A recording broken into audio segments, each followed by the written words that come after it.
Have you heard about the 2018 study that showed half of prenatal vitamins tested had unacceptable levels of heavy metals? No? Well, now you have. I'm Kat, mother of 3 and founder of Ritual, the company making traceability the new standard in the supplement industry.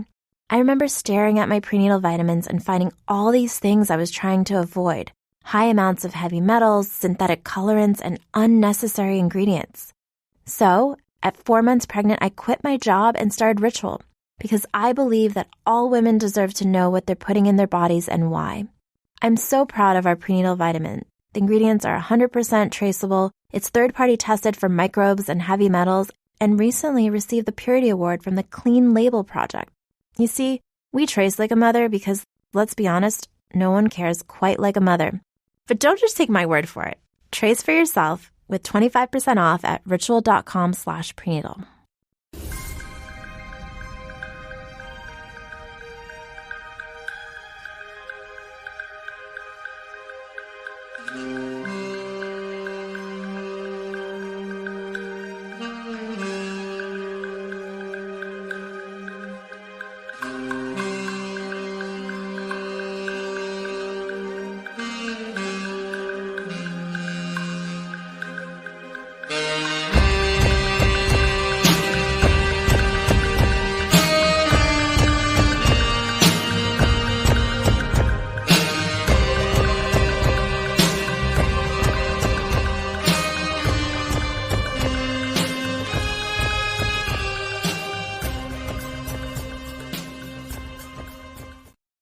Hello, everyone. Welcome to Mavs Party. I am Kirk Henderson, editor-in-chief of MavsMoneyball.com. You are joining us for our secondary live show where I talk with you guys about anything that you would like to talk about following that rather fantastic 108-105 Dallas Mavericks victory. I already got somebody in the waiting room, one of my friends, a Mavs fan up in Minnesota, EJ, so I'm going to go to him pretty quick. But for those of you who are unfamiliar with this show, there is a StreamYard link in the comments to which you can click and join the show and talk basketball live with me really easy. You can do it from your phone. You can do it from your computer. It's however you want to make it work. We'll talk a little ball and hang out till everybody has said their piece.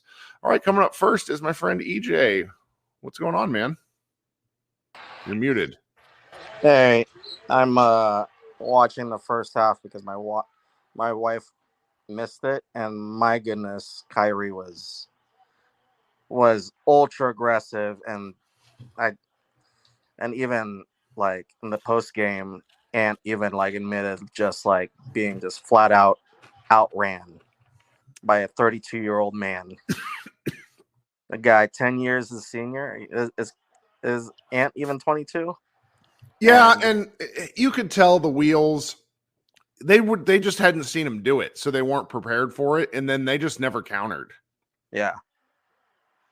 So it's great to see just like Kyrie just set the tone, and yeah, we would have been down like 15 if it wasn't for Kyrie, because we like Washington and so many missed 3-pointers. were just not hitting. Yeah, a lot of missed free throws, and then yeah, like I told you, man, Josh almost threw the game for us, almost Pacers style. It was really the full Josh experience because he did hit an incredible 3. He did run the floor and catch the pass, but then he boofed the dunk. Then he had the turnover, where, I mean, I think it was more his fault than Hardy's, where he just ran and kind of collapsed into the corner. Like, that was really painful. I mean, look, I appreciate, quite candidly, kids' willingness to go back to these guys despite their mistakes. They have to soak up minutes somewhere. And then you just sort of hope at some point somebody stops screwing up. Like Hardy, for as hard as I am on him, had 4 assists. He's not looking to take terrible shots. He did take one terrible shot. What are you going to do? So, it is what it is. We need more Exum and Hardy minutes and less Tim and Josh minutes. But it's one of the like you and Josh had mentioned in the past, like kid has this mental game going with Exum. I don't know what's going on. I didn't think Exum did anything bad, but I will need to watch this game again just to sort of see it. I think he tough. had one turnover, but he was mostly good in soaking up minutes. Another physical body down there. I think, especially in the switch too, I think he could handle like guarding someone like Cat. For sure. Well, I cannot get this is such a good comment that StreamYard will not let me take it off. Zap Manda says MJ only scored less than 20 in the playoffs once, and Ant has done it twice in a row now. Fantastic comment, and now I can't take it off because either my mouse is broken. Anyway, it's such a good one. All right, well, hey, are you going to get to go to one of the games? EJ's up in Minneapolis. I'm trying to get a ticket, but it's tough. I also need to feed my children. That's true. You have many children. Hey, man, thanks so much for kicking us off. All right. Thank you so much. Happy birthday again, dude. Oh yeah, appreciate it. EJ and I went to high school together, and I'm pretty sure he was my first friend in the town that I moved to in 1996. All right. Coming up for next is Simon. How you doing, Simon? Hit that unmute button. Maybe we'll give Simon a second here. All right, Simon, I'll come back to you in a few minutes. We'll try it again. Harold, you're up next. Harold, what's going on? I'm feeling pretty good. How about you? I am also feeling good. It's like a sense of relief. Very excited too, but just relieved that the Mavericks that they pulled through on their really first chance to win a game one in years. Yeah, I couldn't believe it. When the game was relatively close at halftime, I was thinking to myself, because normally these game ones, we end up losing by like 15 or I don't know. We just looks like we don't even belong on the court. But the fact that it was close and we were grinding, and it reminded me a lot of the games with the Clippers and Oklahoma City. The fact that we just kept grinding. So it was good that we had that attitude in a game one where we were just going to grind it out. Luka not looking all that great for 3 quarters, and we were still so close. And their 3-pointers were just dropping like crazy. And it just shows me like that we are a really good team.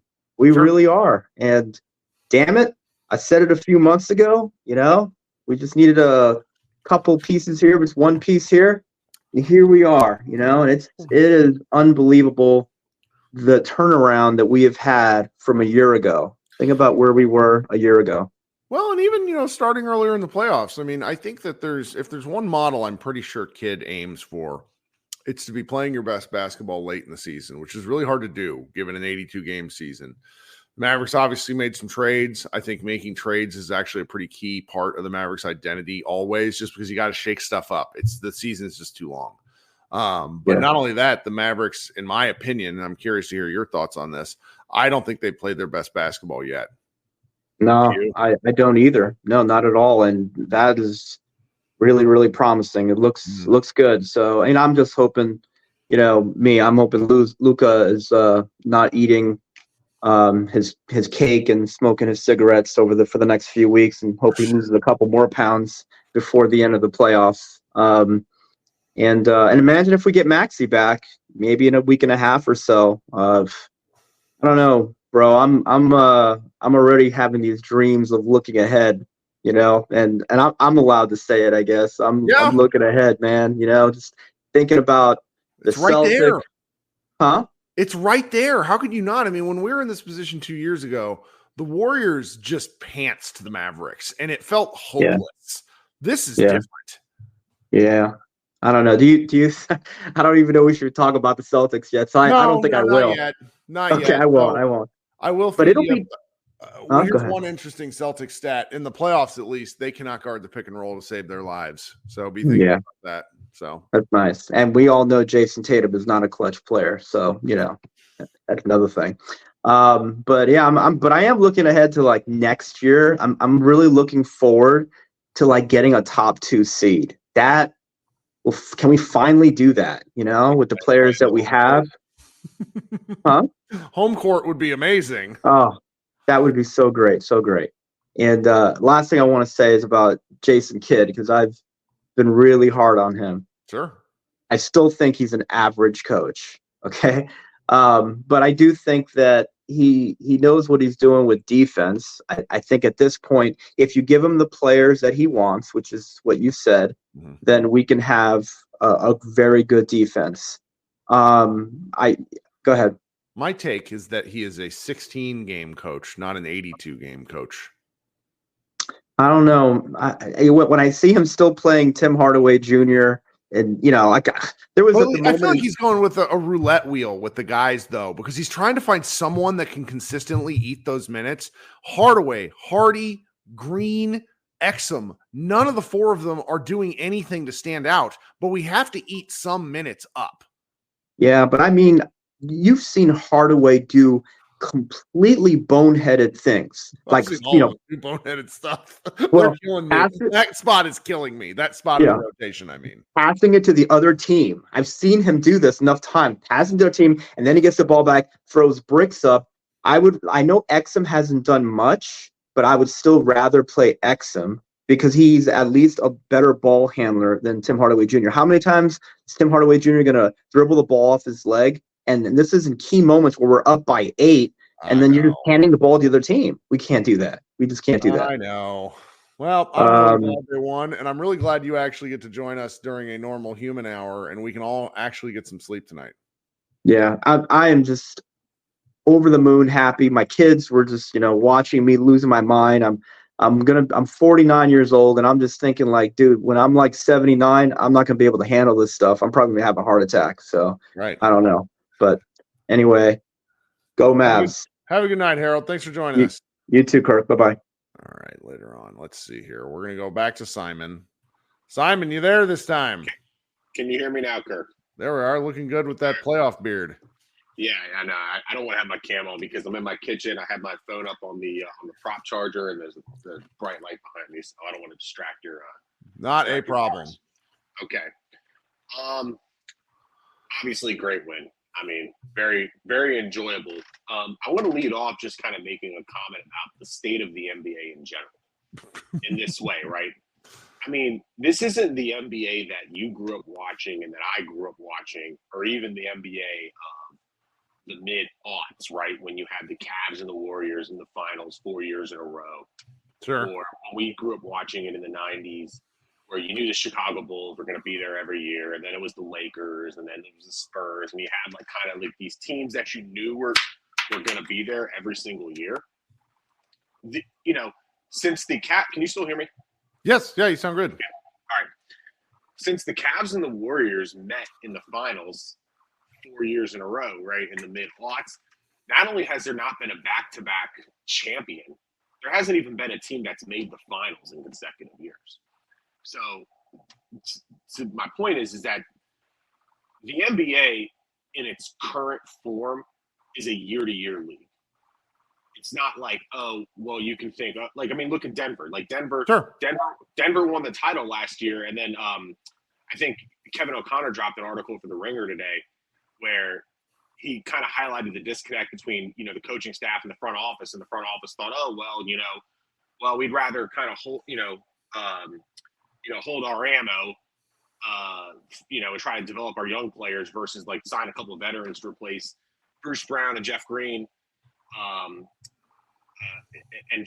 He's like, well, we'd rather win, 3 in the next 7 years than 1 this year. And I'm like, that's arrogant. It's too arrogant it's just idiotic because now, I mean, look at Milwaukee, right? I mean, Milwaukee won a couple of years ago, right? Then they lost in the second round the next year. Now their future is looking very uncertain. They made a big move this offseason.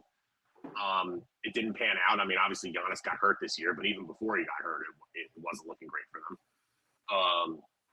So you just never know. My point is that I hate to say this, but the Mavericks this year, right, are in a position where they're up in the conference finals and they have an opportunity to win a championship this year. And they may never get a better opportunity. You just don't know because the NBA is just so unpredictable now on a year-to-year basis. Kyrie could get hurt next year. Luka could get hurt next year. Kyrie could get dissatisfied for whatever reason, and God forbid. People get old. You know, he's 32. Exactly. I mean, you just don't know. Yeah. They have an opportunity this year to win a championship, and God, I hope they take advantage of it. Whether they win or not, I just hope that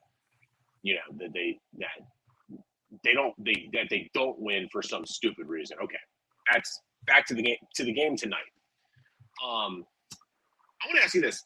So I was looking at some of the plus minus stats, throughout the playoffs, and one thing I noticed is that Daniel Gafford's on off numbers are pretty brutal. Absolutely atrocious. And obviously, I mean, I assume that he's gonna continue to start because I think Kid likes continuity in that way. But I mean, I think Lively did close the game tonight, but Gafford was, he played a good chunk of the fourth quarter. I mean, when do you see Kid just eventually pulling the plug on that and instead of doing the Gafford Lively tandem that they've been doing, where Lively becomes the heavy minutes guy and then Gafford is the guy who spells him. How much longer do you think that certainly the remainder of this postseason that's the way it's going to be, because I don't think you want either guy to get too high or too low. Foul trouble can bite you like that. Sure. And you don't want to make one guy the primary only to have to go to some other guy as the secondary. And what they're doing is they're platooning their minutes where each guy's playing 4 to 5 minute bursts, and each guy plays really, really hard. So, tonight, the plus minus stats in particular, Gafford's a -15. I mean, hell, Luka ended up a -9. I saw that. Yeah. Because he was out there when they were getting shelled. And sometimes that just happens. I mean, Gafford is a much worse defender in space than Lively, and perimeter, so that's part of it. But I don't know. I don't really have a problem with it because one thing Gafford I think is still he's more explosive off the catch than Lively is. Lively still has these moments where he looks 16 years old and he doesn't know what to do with the catch. Whereas Gafford is I am dunking this basketball. That is the thing I'm going to do. And I think that has value. Yeah. He definitely will get, I would say Gafford has better hands at this point and he has better strength. Sure. So when he gets it, in a position where he has to bring the ball down, he's more likely to score going all the way up. I actually think Lively is a better, makes better reads when they trap Luka high, and and then there's a catch at the at the top of the key or whatever. Yeah. Gafford seems to struggle in those situations. Lively, I mean, he had a couple blunders tonight. He had one where he kind of traveled. He lost his feet. But overall, he reads those situations well. He just sometimes looks like his hands just aren't as strong as Gafford's. But the thing is, when Gafford's not in that position, dunking the ball, I mean, it's crazy. I mean, we kind of talked about this earlier in the postseason, right? Where between the two of them, they shot 75, 80% from the field in the regular season. And now that's in the playoffs, that's in the mid 50s, which is still good, but it's, right. It's very different. It's very different. It makes the Mavericks offense look very different. Tonight they were a combined 9 of 13. And that was the other thing. That's another thing I wanted to ask you about, because I kind of watched the game. I had a men's league game tonight, so I came, I got back from my game, shower at 8, whatever, and I watched it. I was on delay, but I was kind of fast forwarding through the breaks and everything like that, and trying to get caught up. And then eventually there was some point in the game on the broadcast where they mentioned that, the Timberwolves had made 9 3-pointers, and the Mavericks only made 2. And I think the Mavericks only made 6 for the entire game, but they were shooting 70% on 2-pointers. I mean, do you think that's Minnesota, part of Minnesota's defensive strategy? Yes. What they're they're so worried about the Maverick corner three that the lobs were a result. I mean, it was pretty crazy how hard they were closing out shooters. Yeah, I felt like that was just them really playing Rudy and drop coverage, which I think you have to play if you're playing with Rudy out there. And you have to live with the Luka, 15-footer or whatever. I want to get to Luka. I want to make one more point, and then I want to get to Luka. I mean, you kind of talked about this earlier. Like, there is no reason for any two of Green, Hardaway, and Hardy to be on the court at the same time. It's just not. I mean, I get it. I understand your point about Kidd. Like, he has to give those guys minutes because. Like, you don't want to play Luka 44 minutes a game. That's the real thing. I mean, you look at those two guys' minutes tonight. Luka played 41. Kyrie played 40. I know, but if you look at the rotation, right, it's the 5 starters and then Lively, and then the next 4 guys after that would be Exum, Hardaway, Hardy, and Green. Okay, Now, out of those 4, Exum is the one that I trust the most. Even though his offense in the postseason has been pretty much non-existent, but, he's still the one I trust to, not get burnt defensively, right? I mean, between Hardy's size, Green's inability to navigate screens, and then Hardaway's propensity to just get lost.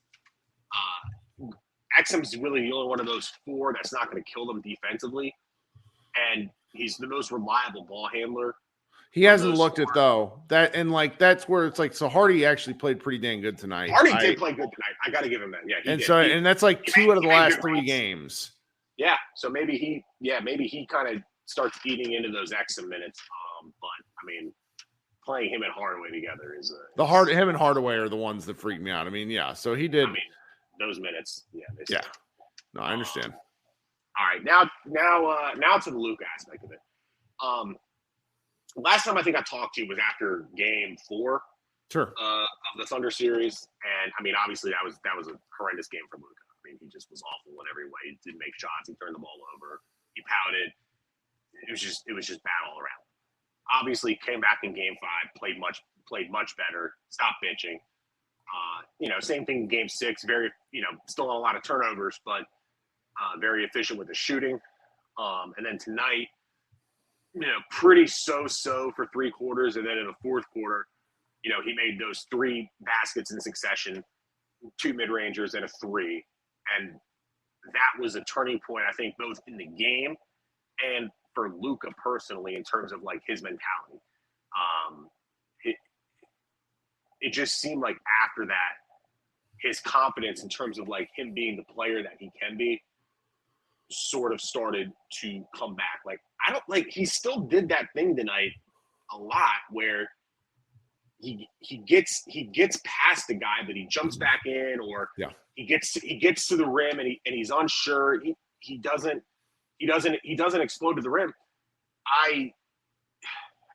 If you look, like, Basketball Reference, like, they have the stats of, like, the percentage of shots you take from whatever area of the court. Luka's second year in the league. I mean, you know this. He's great at the rim.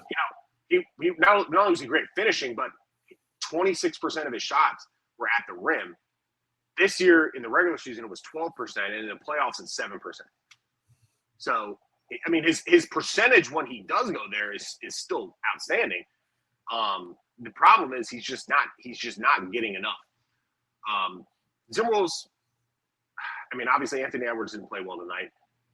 They got a lot more than they can expect, I think, from McDaniels and Kyle Anderson, especially in the first half. I think Ant is he's gonna bounce back in Game 2, and the Timberwolves are gonna make adjustments defensively. But I think for the Mavericks to, consistently puncture their defense, Luka's gonna have to get downhill consistently, which is gonna open up the threes, force rotations for the defense. Sure. I don't mind the tendon. He wasn't taking the floater this game, and I wish he would. Yeah, exactly. And I mean, he's got to take the 5-footer when it's there. Yeah. And it's going to be there because Gobert is going to drop because he doesn't want to give up the lob. I mean, Luka's he's just such a fucking good lob passer. I mean, he reads it so well. And a lot of times he tries to shoehorn it in there when it's not quite there, or maybe he can get it, but it's not really the right play.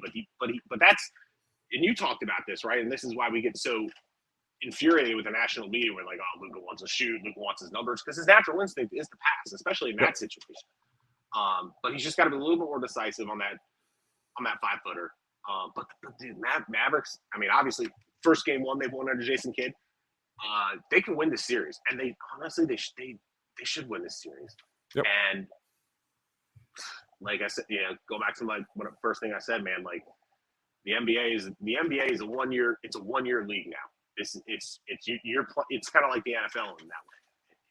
You're playing for this year, and that's it. You're not thinking about the future. The Mavericks have all the pieces right now to go get it done.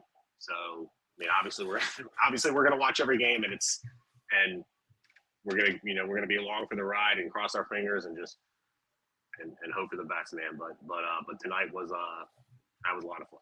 Well, Simon, get to bed early so you don't got to stay up all night while listening to my show. Thanks, man. Yeah, thanks, Kirk. All right. Next man I'm going to bring up is my friend Henry. But quick shout out and reminder, anybody that's watching on Twitter, if you want to join the show, you probably cannot see the join link. Just shoot me a DM. I check my DMs and my feed during the show. I can link this to you pretty quickly. It's pretty easy. We got 5 people waiting. It's about 11:30, so I still got plenty of time to talk. So Henry, welcome to the show. What's going on? Henry. Henry might not be able to hear us because I know he would be talking if he could hear us. All right. We'll come back to Henry in a second. Ben Jovi. Ben, what's going on? 2 callers in a row where nobody can hear me. This is a bad... Oh, you know what? He has 2 of them in here. Ben, what's going on? This is amazing. 3 people in a row who cannot hear me. Is it a me problem? Is it my internet? That's just the way this is going right now. So, all right. So I'm going to kick all of y'all that aren't able to hear me, and you will need to rejoin the show if you are able to figure out your mic situation. Coming up next then is Sonic. Sonic, what's going on? Hey, you hear me? I can hear you. Welcome. Technical issues. Man, I am, I'm just giddy, man. I was laughing my ass off the whole post-game show and listening to the crew. I just watching Luka take over that last quarter, it felt like he's back, and man, that felt so good. I like that take. I'm thinking Luka's back. I like that. I know. So I don't know. I knew you're real plugged in with all the other media stuff. There was a really good I guess hot take or theory on why Luka's playing better since was it game 5 against the OKC. It was from 105.3 The Fan. They Mike Bassick posed this. He said the big jump, I guess, in his seeming just to be moving better, feeling better. He posited that it may have been the medical staff was timing when to give him something like a cortisol or cortisone shot because of the timing it takes and how much it takes to edge off of the pain and stuff. But you can only take it once every 6 months, otherwise you risk major damage to stuff. And it lasts for about a month. And so his idea was maybe they were waiting till basically they could get through the whole finals if they went that far, to give him this treatment to basically give him the most pain management for what he's dealing with as possible. So it's an interesting one. It's a bit of a risky one to comment on. Don't want to speak to my man, their sources. I've never sure. No, this is and I'll say in his defense, he was very explicit. This is just his theory, baseball. Right? No sources, no stuff. Just stuff that he had seen in his time in professional sports. Right. So, that's an interesting one to consider. And I will say, so he hurt his knee. When he hurt his knee, and I'm pretty sure of this, when he hurt his knee was game 3 when he was trying to draw a foul against Russell Westbrook, and he just slammed his knee into the fucking ground. Really, really hard. And I don't know, knee bruises, if you've ever had one, there's no real sensation quite like it because it just kind of hurts all the time, whereas other bruises hurt to touch. and they're just moving stuff around. And there's got to be something to him just having time and I mean, it's just like 2-3 weeks later, he's they're in a better spot for sure. I also think he was in his own head, absolutely talking too much to the refs. So let's just go ahead and for just to be devil's advocates, go ahead and assume that theory could be correct. I also think the other stuff plays a pretty big part too. Oh, absolutely. It's a multifaceted thing. I mean, Luka definitely is. I think the couple times that we've talked, like my ongoing theory is that Luka's an adrenaline junkie, and so he always performs better when the adrenaline is really high. But it because he's basically riding this emotional edge whenever he's playing. It either feeds into the kind of the feedback loop he gets from that adrenaline, or it goes into kind of like a negative storm that's going on that he kind of loses control of. And it's just, it's a double-edged sword, but yeah, it's amazing when you see him get into that zone, and it's amazing what he can do with it. But the only other take, I guess, so many good things about this game. I'm loving how Kyrie Irving is doing. To be honest with you, I didn't really know much about Kyrie Irving or follow him other than just knowing he's one of those dudes like Kevin Durant and Russell Westbrook, some of those guys around the league that are always the big opponents whenever they come into town. But I'm just utterly impressed. And the more I've seen him over this, even last year, I didn't I kind of wanted to just not assume anything. He just impressed me so much this year. And honestly, I don't know who said it. I heard it from somebody that they think he's the whole low performances from his last couple series he's probably moderating himself. Just kind of he knows how long this is going to take, and so he's holding back until he knows he has to put his foot on the gas and just go. And tonight was, I think, further kind of evidence of that. He knew he needed to do something, which was, man, it was cool watching him. Just some of the things he does is just amazing. Oh yeah, nobody plays quite like that.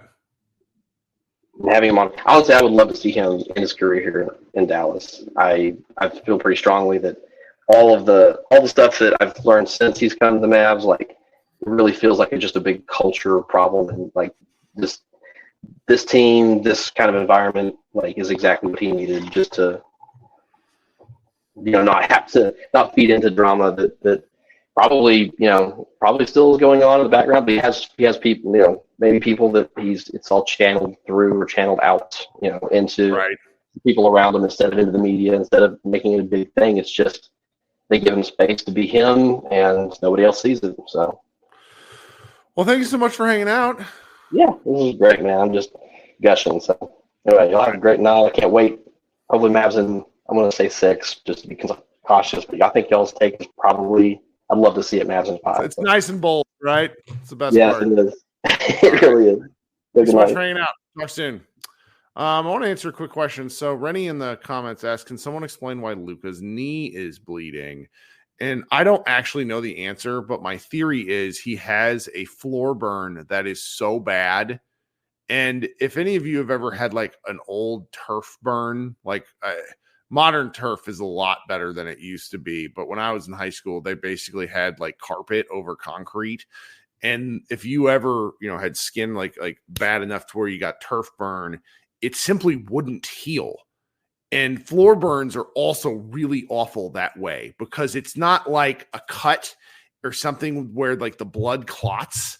It's something, it's really extraordinarily, it's uncomfortable is how I describe it. So, but it really does, the wound opens up every game. And so, part of it is he wears those white underpants, like the, I don't know what you want to call them, the athletic pants that are under it. And that's a big, that's just part of it. You sew it all the time, but man, it looks gross during games. Okay. I'm going to bring Henry back up. See if Henry can talk this time. All right. Can you hear me now? Hey, there we go. What's up? All right. What's going on, boss? Nothing much cooling, fam. I just want to say I've switched my hatred towards Josh Green. Fuck Josh Green. He literally made mistake after mistake after mistake. I'm like, Jesus. Bro, I swear to you, that last three with 1.8 seconds remaining, if they would have hit that, got the rebound, and put that ball up to game on that shit, I actually would have. I would have took him out. I would have took him out myself. It's incredible. How? Well, he's to me, honestly, he's an idiot savant because he doesn't really know basketball still after all these years. He's a 6'3" Dwight Powell. He's just running around doing. But the things he does right, so this is not going to be a great matchup for him because the Wolves are a bigger team and I think they rebound the ball better. But you remember against the Thunder, he had some pretty amazing offensive rebounds. And so when he's doing the things he's capable of doing and helping out, he really looks useful. And he did hit a 3 tonight, but he blew that dunk and he did the other stuff. And it's like, my guy, can we just simmer down? And it's just not possible for him. Like, just don't. What was it? Blown dunk. Turnover on the fast break. He threw the ball. Which was his fault, not Jaden Hart. Yeah, it was his fault, not Jaden Hardy's. And then the foul on Mike Conley. So that's 3 just off the top of my head. Like, I don't understand. I don't get it. Hardy, when he comes in, he's proven, especially in the Thunder series, he can run the pick and roll effectively with Lively and Gafford. A little point guard. I liked it. You know what I mean? So when he starts to get cocky and feeling himself, it's like, all right, settle down. But as long as he does that, he's 10 times better than Exum and Hardy, especially Hardy. I've said it once. I've said it 10 times. Tim Hardaway and now Josh Green need to be on a first-class flight to Bangladesh. Like, I don't want to see them anymore. I need them sent off to the Middle East expeditiously. So that's number 1. Number 2, like I said in the tip, how's your first taste of Avatar Kyrie? How are you liking the last Airbender so far? It was good. I was really pleased. You know, we really have been. It's not an exaggeration to say that was the first time in the first half we've seen this in maybe since January when he was on that 5-game heater while Luka was out. Oh, yeah, that was MVP mode for sure. Yeah, like it's been a long time since we've seen him look decisive. And I loved his post-game interview with the guys where he's like, yeah, I stood up because Ant called me out. Like, I loved it. It's about time because if Kobe was still here, God rest his soul, and he saw those 2 9-point games in OKC, he'd actually be disgusted. But now this game right here, he's back to being his protege, and he's a mini bean. So absolutely. Honestly, I thought Kai was too peaceful now to actually see that interview. I really had thought Kai would probably just been, let's stay poised, sage, make sure everyone's okay mentally, spiritually, and emotionally. I thought he was going to say his normal shit like that pisses me off. But he also he did the peace offering at the end where he's like, but that's why everybody loves Ant, which is factually true. Like everybody likes the guy that talks the shit. I'm okay with that. But again, you play ball, fam. When you're in that gym, fam, it gets heated. Sure. He can't guard me. You fucking suck. But like that's all I want from him. Yeah. And he just seems like he had been past that too peaceful. So but did you see him get up? There was a play in the second half, right wing, top of the key, where he gets up in Ant's shorts, like underneath him on defense after he had scored on him. And I'm just like, this is playground stuff. This is my turn. That's all I want. Oh my God, it was great. That's all I want. I don't know what's up with Gafford in that short roll at the nail right there at like the key kind of like free throw line, that short roll. Once he gets blitzed. I don't know why Gafford makes repeated dumb decision after dumb decision. As a big man, I can answer this question. Shoot for it. It's too open. And you're like, oh no, I'm gonna fuck it up. Because Lively makes so much better decisions out of that short roll. Obviously he's still, like you said, he's still 16. He still makes mistakes, but Lively's a much better playmaker out of that short roll.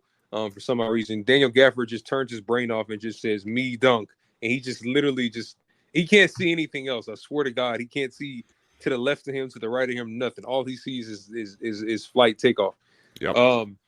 Plus, how did you feel with us winning the game when they were plus 36? Obviously, we only made 6 threes. They made 18, so that's a 12 differential. So we won the game with them being plus 36.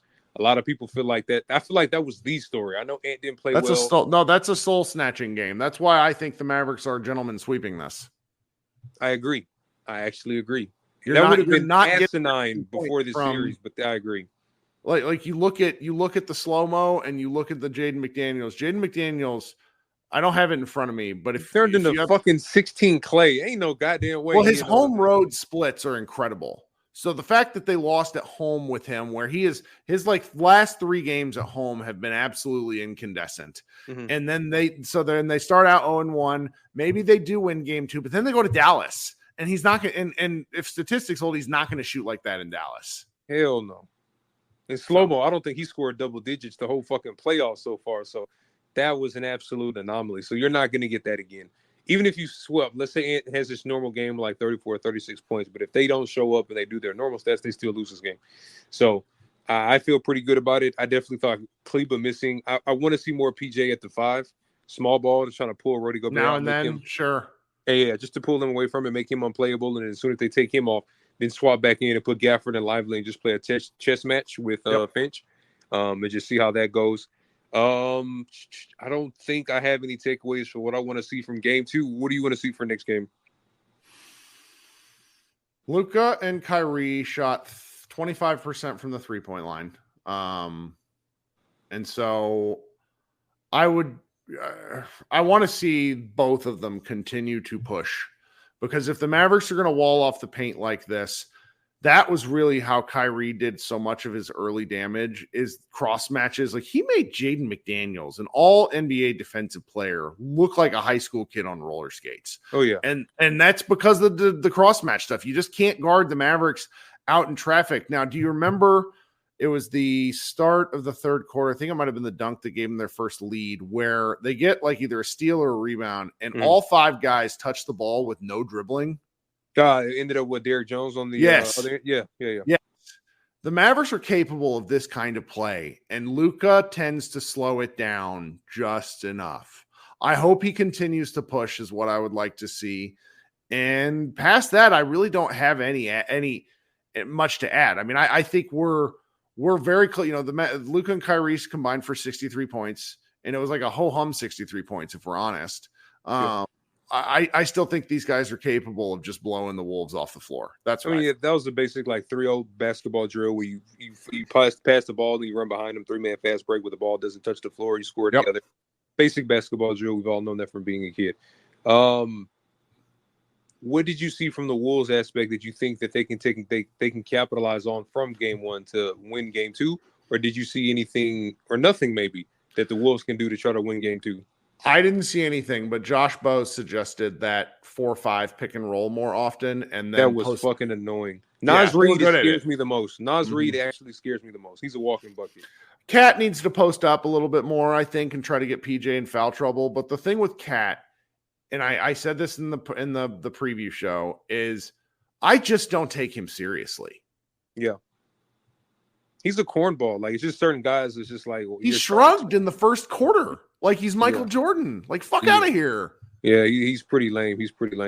But the side note before I go out here, 41st, your Dirk year next year for your birthday. What you doing? The Mavs community trying to get an invite. You got to pull up. We got to help. Man, my wife put that together, and she said I don't get another party for 10 years. She said she's tired. Hey, don't worry about it. We'll start a GoFundMe or something like that. But your 41st Dirk for your Dirk year. Well, now what that did for the Mavs community. What that did sort of thing, and like I think I'm a little too, and Josh definitely wouldn't want to do this, but like I would probably want to do a watch party with Mavs fans at some point. Like, it was fun watching a game with a bunch of friends. Like, I've not done that in a long time just because I'm always doing this stuff. Right. And I was super drunk. That was pretty fun. Good. So. Hey, I'm just saying, I can't remember the guy's name, the older Asian gentleman that comes on Dow, I think. Yes.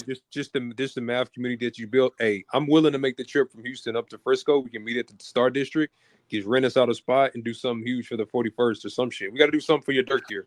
Dirk year. I love that people in Dallas know what the Dirk year is. It's just this nice. Hey man, thanks so much for joining as always, and for the tips as well. All right, man. See you on the next one. Talk soon. Prize Picks is America's #1 fantasy sports app with more than 5 million members. It's the most fun and exciting way to get in on the action while you watch your favorite sports and players. You just pick more or less on 2 or more player stats for your shot to win up to 100 times your cash. I made my first $10 deposit and received an instant $10 bonus. And if you have the skills, you can play for a shot of turning your $10 into $1,000. And playoff time is the best time to join the Prize Picks community of over 5 million members who have already downloaded the app. Prize Picks is available in more than 30 states across the country, including California, Texas, and Georgia. Download the app today and use the code BLUEWIRE for a first deposit match up to $100. That's a first deposit match of up to $100 when you download the app and use the code BLUEWIRE. Prize Picks. Pick more, pick less. It's that easy. Okay, I'm going to try to bring Ben Jovi up again. Looks like he's had some fun connection issues. Hello. Ben, can you hear me? Hell, can you hear me? We did it. Welcome to the show. I'm sorry. I have bad earbuds. It's my fault. I buy the cheapies. You know what I mean? You sound good though. So what are we thinking? What are we doing? All right. Well, in the interim, since my connection problems, several people have brought up things I was gonna say. So say them again. I don't care. That's the point. This is fun. Well, the disparity in the threes. I mean, look, they make 6 threes. We make what? Or no, sorry. We made 6. They made 18. That's huge. 12 more threes for them. Plus 36. That's huge. And they lose. I mean, that's, like you said, soul sucking. And I think going back to what the last guy said, I don't know his name. Is it Hank? Team Captain Kyrie. Henry. Yes. Henry. Hank for short, right? Sure.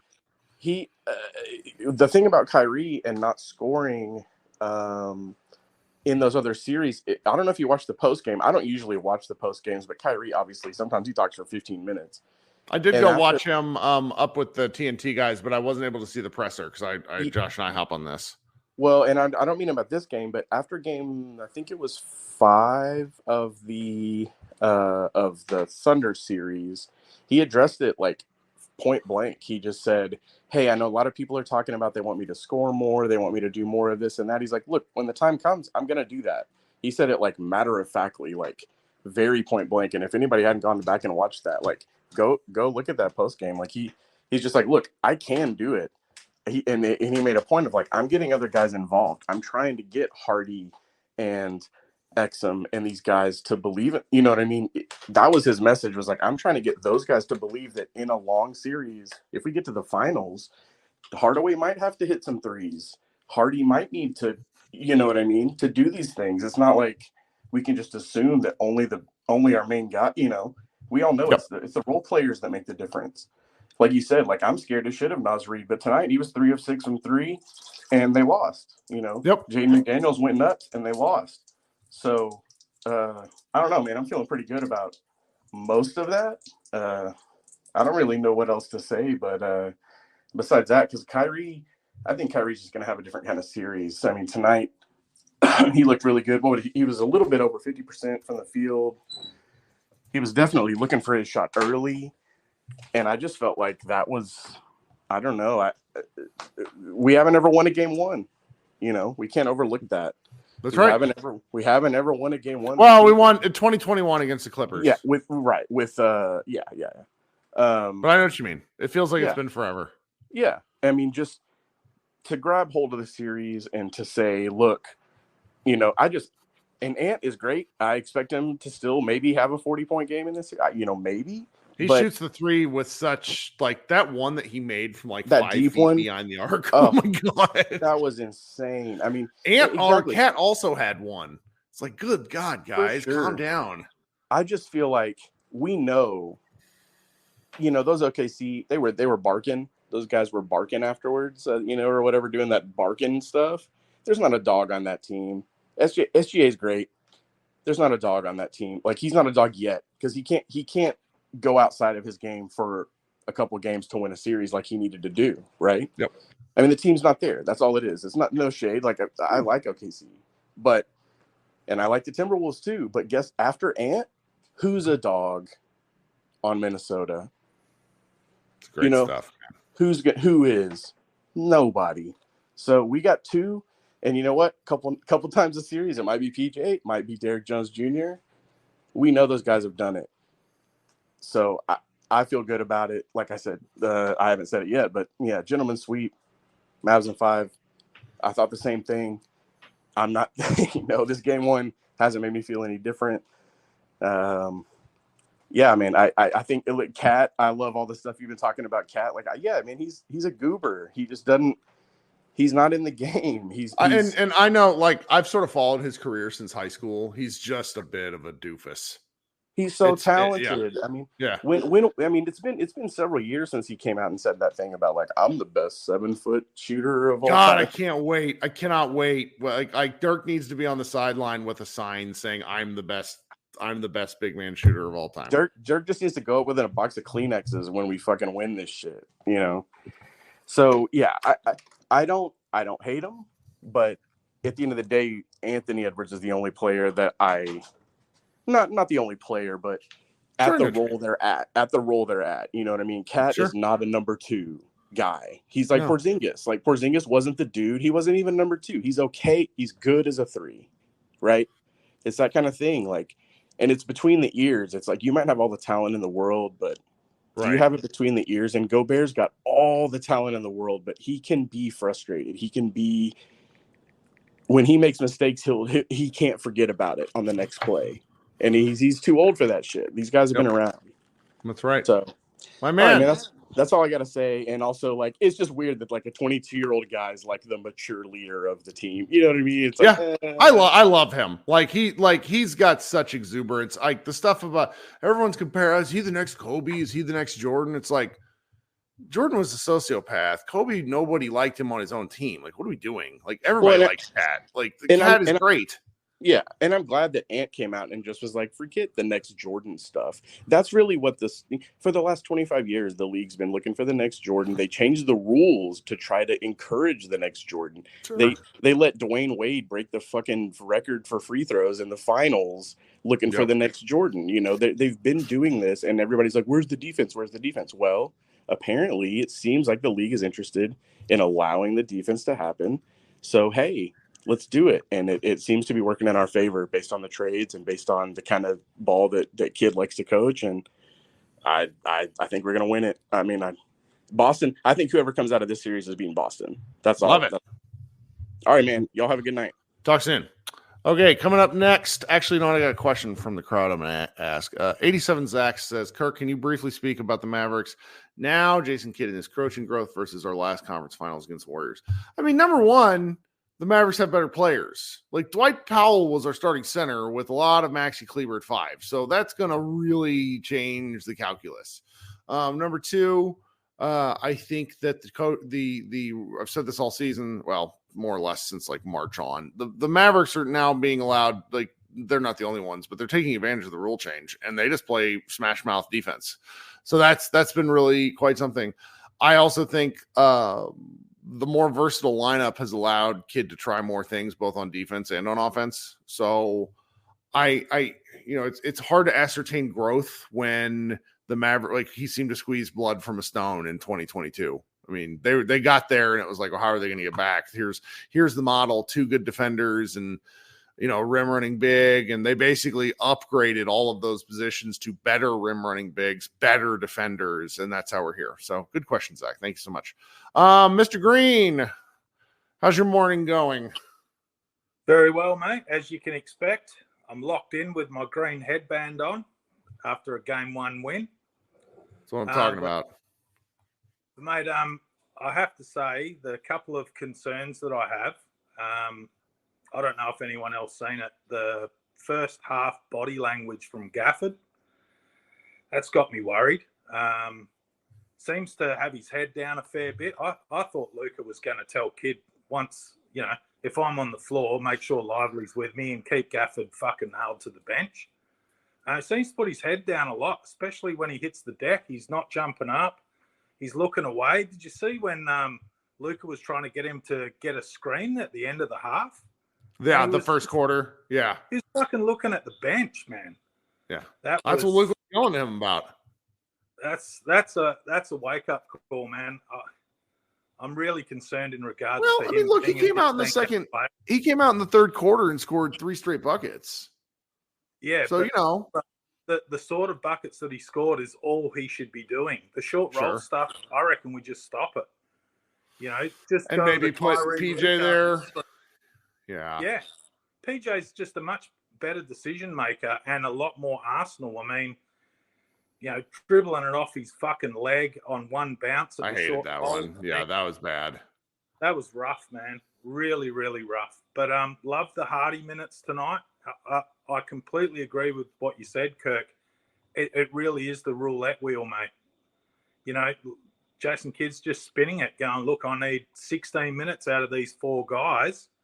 I'll give 1-8 in a half if he shows me something, and they're not. So, but in saying that, game one on the road, it'll settle down. It'll settle down, especially now that they've got the win. I think the role guys will be a little bit more productive because we didn't see much out of Derek Jones Jr. tonight either. But defensively, fantastic. I can't believe, was the stat correct that Ant took one shot inside the 3-point line for the whole game? No, he took he was 2 of 9 from 3. And so that would be, he made 6 shots. So he was 4 of 11 inside the arc. Yeah, okay. All right. Yeah. Maybe it was the paint then. But that I think is true. The paint shot, that rings true to me. Yeah, because he got that hell of a block. I mean, I was sure that was a foul when he just got sandwiched between 3 people, and then it was off his leg on the challenge. So, yeah, I mean, defense, man. Defense is doing it for us, and looking forward to game 2. It's a unusual position to be up 1-0 after game 1, but I agree with you guys, man. You guys are saying a gentleman's sweep. I think you're being kind. You know, if this next one drops, I think we could see it out at home. What can they do, Kirk? I don't know. They've got no moves to go to. Yeah, I hate to be. And if Kidd finds one of our fringe players that can, pitch in with 10 points, they're in a fucking world of trouble. Big world of trouble. So, man, it's looking good. This could be the year. Really, really crazy to say that, but I love it. I love it. It's got that feeling about it, mate. It's got that smell about it. Mr. Green, I hope you have an excellent, I'm guessing Thursday? No. What day is it? Yep. Thursday. Okay. I don't know how time works. 1 o'clock Thursday, mate. Do you want tomorrow's lotto numbers? Yes, from the future. That's fantastic. All right, man. Talk soon. Thanks, Kirk. Mm-hmm. Talk to you soon. All right. Coming up last but not least, the man, the myth, the legend, Krishna. What's happening? Kirk, how are you? I am I'm doing okay. Yeah. I'm doing good as well. I think it was Brian talked about it, one of those games where he said, I didn't watch the game and I saw we were up and I didn't watch it again. Is that what you did? I have not watched a game since game 5 of OKC. Dude, okay, that's okay. Okay, I understand that. I was fine. Like, you know what? I saw game 5 of OKC, we're up. I'm not going to watch it. Well, you're a Stars fan too, so you don't need a heart attack every day for the next 2 weeks. I don't understand. I watched game 6 of the Stars game. What a horrible game to watch. They went to overtime. Then they scored in overtime, and then the dumbest thing happened where the refs ruled no goal. I saw that. And then basically, since they ruled no goal, apparently for some reason that means that your review system can't rule it a goal. So then they had to go, and luckily, Duchesne then scored the winner, so they moved on. But it's whatever. But I don't know. Like I didn't watch this game. I was following it here and there, but I get the frustrations for everyone, and I think the thing is you just need guys contributing at certain moments. And I feel like this has to be the first game where Kyrie and Luka both were just so dominant in a game. Obviously, this entire season they've been like this. Right. Well, I think it's easy to forget. It's not like these guys are like they go into a quarter and then they both just score 15 in a quarter. Right. It has been a little bit of your turn, my turn. And, it's easy to forget, but there's no 2 stars that play on a court and then they just go, oh, we're both going to score 30 points in a quarter. Like that just doesn't happen. It is about picking and choosing your spots. And I think all the criticism that happened last season, rightfully or wrongfully, they've figured that out this season. And I think part of it was, and you've talked about it a lot in the stream, Luka just hasn't looked good in this playoffs. Like that's really simple to say. And he's clearly looked a lot better. Now, what's the reason? I don't know. I'm not going to speculate on it, but you're happy to have it now in the most important time of the playoffs, on the biggest stage of the playoffs. And look, I think it's easy to bash on the role guys. And I do think the 3-point shooting has to be better, clearly, and some of the decision-making has to be better. That's like easily true. but they really rescued you in that last series, man. Like we could have easily been in a game 7 versus OKC if your role guys don't play as good as they did in those games. And so I'll give them a pass for one game, but this was a good win, a shocking win. I honestly was just ready for this team to lose game 1. Like I just looked through the play log, like the game logs. Kyrie's had good games. He's had some really good games. But a couple of them have come in Dallas losses. This other than I would say the Clippers game 6 win, this is the game where they have each scored a bunch of points and the Mavericks won. It's usually kind of one or the other. So it was nice. Yeah, it's good. Yeah, I think I wouldn't blame Kyrie as much because I think Kyrie in the OKC series, that blitzing from OKC, like their length, bothered him. Is very different from Minnesota. I think Minnesota is obviously a better cohesive defensive team than OKC, which is a weird thing to say. But I think OKC's length in the front, in the backcourt, is just really different than Minnesota's. Like Ant is physical, but he doesn't have the same length as even like a J-Dub. And J-Dub playing your 2 is so different from Ant playing your 2. I think Ant is, like I said, a more physical player, but he's not as fast or not as long. And that's no shade at him. I think Ant is obviously a really great player. That's what we see in this entire playoffs. He's just a different player. And so I think Kyrie took advantage of that, and Kyrie has been good against them this entire really good. The whole season, really. Yeah.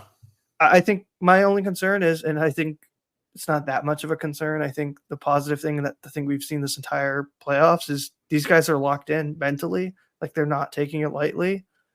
And that's encouraging. I'm not guaranteeing anything. I do think it'll be interesting to see what Minnesota does in game 2. Are they going to try to blitz?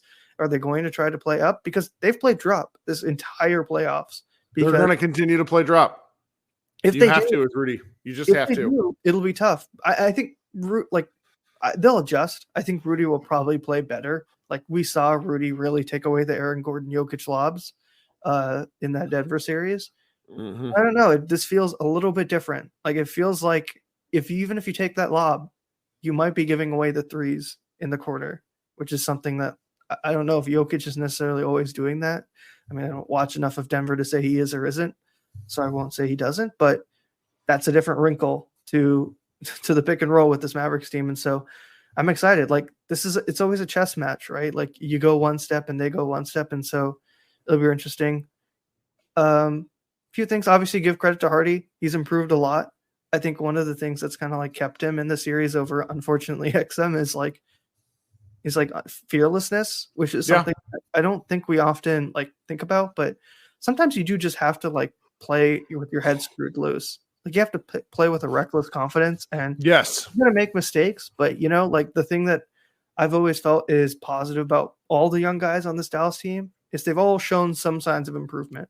And to me, that's always been kind of critical. And Josh, frustrating, but I also think part of it is Josh should not be playing at the 3 and the 4 in this series. Like, he's a bad, like he's a bad fit for that. And I don't know if they'll have to keep going with that if Tim is not looking as good, but we'll see. But the one thing it does help, I think 2 things that are really positive is it helps, you keep Maxey out a little bit longer. I think if Maxey comes, it changes the dynamic more. You're even a little bit. The first time he could theoretically be back based on the timetable that they initially set is game 4. Yeah, it's this weekend. It's like I don't want him to play unless he's healthy because Maxey's confidence is like the key element of his game. I agree. I think they said like 30 days, or they said like 3 weeks, which would be the 25th. So game 3, I think, would be the first time. So I agree. I don't even think they'll rush him out. Right? No. It feels like one of those things where they'll be like, unless he really feels good about it, like he's like actually moving around and feeling good, I don't think they're going to do it. Especially like an AC joint. That's not good. That's not going to be comfortable. Like it's not going to be good. And the other thing, how good is Lively, man? Lively's so stupid good. He's so stupid good. I was talking about it with Logan Thompson on Twitter. Like the fact that in the preseason we were asking if Lively can set screens. He couldn't set screens. He literally couldn't. And it's funny because those games were against Minnesota, and now we're just like, that's right. This guy can be like. The thing I give him credit for is obviously he's been good on defense, and I think people do a genuine disservice to comparing him to Gobert on offense. I think his touch and offensive feel is way better than Gobert at this point. His hands are way better. Gobert dropped one in the pocket where Luka came around and stripped him from behind, but only because he didn't catch it cleanly. And like the Wolves had so many chances to win this game, and they just didn't. The Mavericks went and took it. Yeah, and the other thing, the biggest thing I think that separates Lively from so many guys, and I think separates really great players, is Lively's ability this entire season to analyze and learn from his mistakes and then apply it as soon as he can. He does it. We've seen him do it in games. You've talked about the OKC 30-0 run game. He did that in game, and he's done that all season long. And to me, it's why I don't necessarily say oh, he can't be this, he can't be that. We're talking about a 20-year-old rookie doing this for the first time in this playoffs, and he's not just breaking Mavericks playoff rookie records. He's breaking NBA playoff rookie records. And you can say, oh yeah, he's in a good team, he's in a good situation, but don't we say that about all players? All good players are in good situations, and they have to be. LeBron and Luka and these guys are exceptions, being really good players on bad teams. Most good players are good because they're in a good situation. That's exactly right. That's why that's why the whole rush to crown Ant kind of drives me crazy, because it's just he's playing with two all NBA defenders. I agree, and I think he's really good. I still think he has a lot ways to go. It's easy to forget. We talk about the Shaq Kobe, duo and how dominant they were, but Kobe as a player in his rookie season and his first few seasons with Shaq was so different from the Kobe that people think about now in the Mamba mentality. Players grow and they change, not just within 1 or 2 seasons, but 4 or 5 seasons. Players are so different. People won't think it now, but LeBron came into the league and people thought he was the worst shooter ever. He was, and he was. Not that Detroit 3 that he made for that game winner. That was a miracle, because LeBron just doesn't shoot threes. That's the thing. If great players like that improve, it's going to be normal. And I don't know. I'm just happy. I'm excited for game 2. We'll see how it goes. I also found it very funny. We're 5-0 against Minnesota in the playoffs somehow. That's the whole time. That's really, really funny to me. But excited for game 2 and hope everyone has a great night. Thanks, man. Appreciate you. Absolutely. Take care. All right. Y'all know the drill. Go to MavsMoneyball.com. Read the various articles we have up. There's 3 things we'll have tonight. I think Josh said he's going to try to write something tomorrow. We'll probably have more out there. Luka Doncic was named to his 5th straight All-NBA team, and we didn't even talk about that. So, that's just how casual. 5 straight All-NBA teams, which some of the data on that is really outrageous. Let me see. I see if I have anything quoted from the game, because there were some stats in that game that are with relation to the 5 that just blew my mind. Seems I didn't actually retweet this. That is what it is.